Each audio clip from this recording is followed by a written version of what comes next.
France 2 vous a offert un grand moment de divertissement avec Aoste.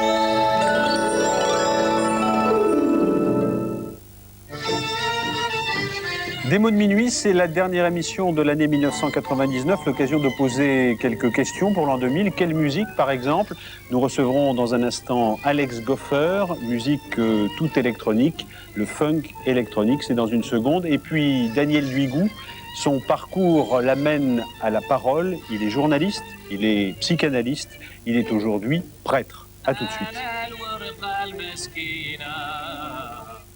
Bienvenue dans le désert! Dans le désert du Wadi Rum, chaque année à la 8e lune, des femmes et des hommes s'affrontent sur les pistes de sable brûlant pour venir à bout de la légende du Palais des Forges.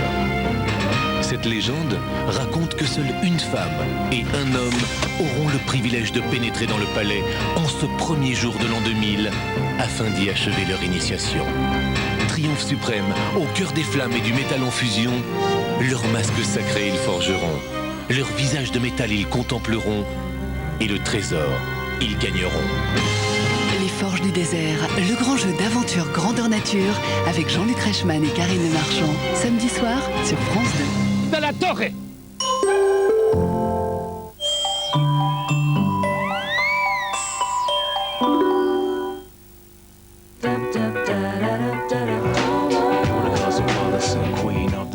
Leçon de beauté numéro 1, être soi-même. Leçon de beauté numéro 2, être soi-même. Leçon de beauté numéro 3, être soi-même.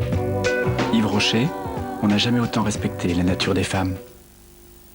J'ai fumé ma dernière cigarette hier à 7h52. Juste après, j'ai mis mon premier patch nicotine. Est-ce que je vais y arriver?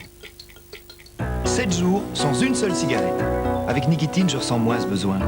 Bon, j'ai juste encore l'envie d'en allumer une, mais j'en ai plus besoin. J'en ai plus besoin. Appliquez-vous chaque matin un patch nicotine. Pendant 24 heures, il diffuse de la nicotine en continu et vous aide à résister aux tentations les plus fortes. Si vous avez la volonté, nicotine vous aide à rester calme et à arrêter. Médicament réservé à l'adulte. MFM présente Serge Reggiani. Ce soir, mon petit garçon, mon enfant, mon amour, il suffirait de presque rien. Pour la première fois, ces 40 plus belles chansons réunies dans un double album d'exception. Serge Reggiani, pour vous, l'album collection. Un disque universal. 45-20, je le rappelle tout de suite. 36-17 à nu. Si vous avez le nom, vous retrouverez le numéro, et vice-versa. Comment faire d'un si petit pot un si grand velouté? Avec Magie, c'est un jeu d'enfant. Facile, tu prends le petit pot de grand velouté et une gentille maman pour t'aider. Une soupière, 4 assiettes, une casserole avec de l'eau et du lait. Quand c'est chaud, tu prends tout le pot avec une cuillère. Tu tournes tout doucement parce que c'est concentré. Quel velouté! Grand velouté au bouquet de légumes verts. Magie, magie, vos idées ont du génie. Surfer sur Internet, c'est sans limite. À condition de choisir un accès aussi rapide que Liberty Surf. Liberty Surf, être gratuit ne nous donne pas de limite. A smile that stays alive and you live in magical harmony. You smile away a smile that you give in a fantasy that's life. You smile and Disneyland Paris, rien que d'y penser, ça fait rêver.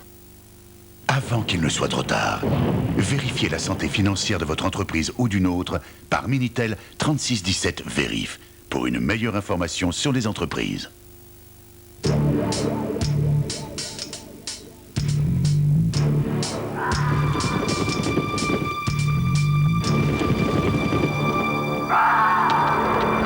Besoin de reprise? Difficile de rétrograder? Pas de problème.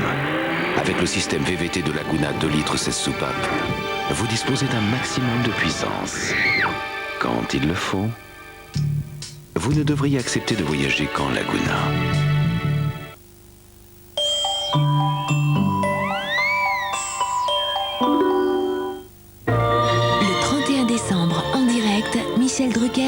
déroulera son tapis rouge de stars au-dessus des Champs-Élysées, entre la Tour Eiffel et l'Arc de Triomphe. Sur la plus belle terrasse de la capitale se prépare une soirée unique avec une pléiade d'artistes. Et pour les 12 coups de minuit, une vue imprenable sur tous les événements en compagnie de Jean-Luc Delarue. Ensuite, Thierry Ardisson vous invitera sur son bateau pour la première fête de l'an 2000 jusqu'au bout de la nuit. Le 31 décembre, c'est sur France 2000.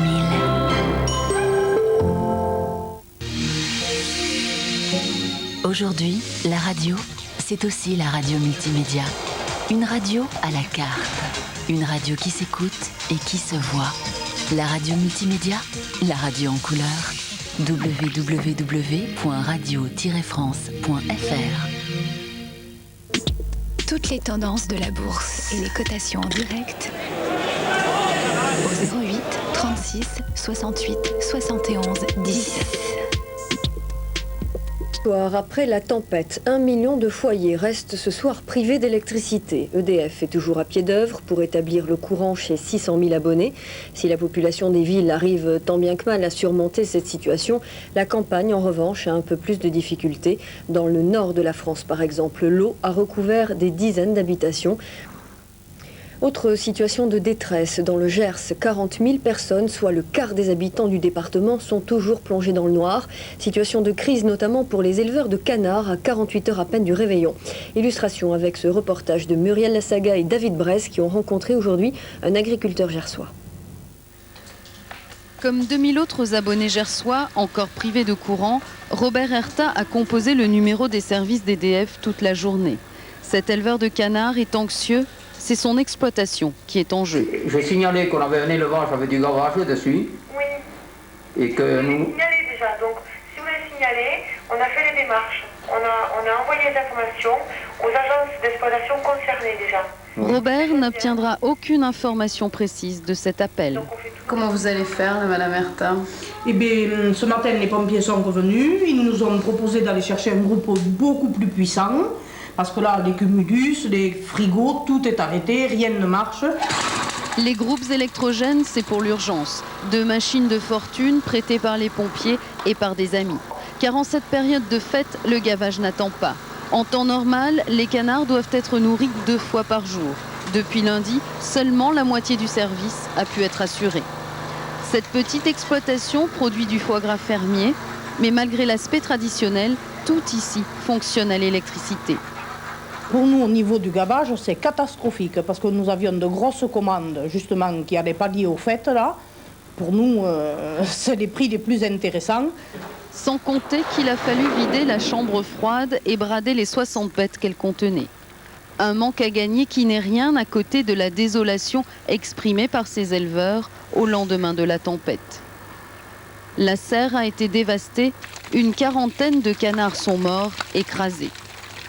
En fin d'après-midi, les agents d'EDF ont effectué des travaux en contrebas de la propriété. Gisèle et Robert n'espéraient qu'une chose, que le courant soit rétabli dans la soirée. Le gouvernement a déclaré dans la journée 69 départements en situation de catastrophe naturelle. Il a annoncé des mesures d'urgence pour panser les plaies après les 2 tempêtes dont le dernier bilan s'élève à 78 morts. Le bilan humain est donc très lourd, les pertes financières aussi. Nathalie Moisan revient sur la facture de ces intempéries.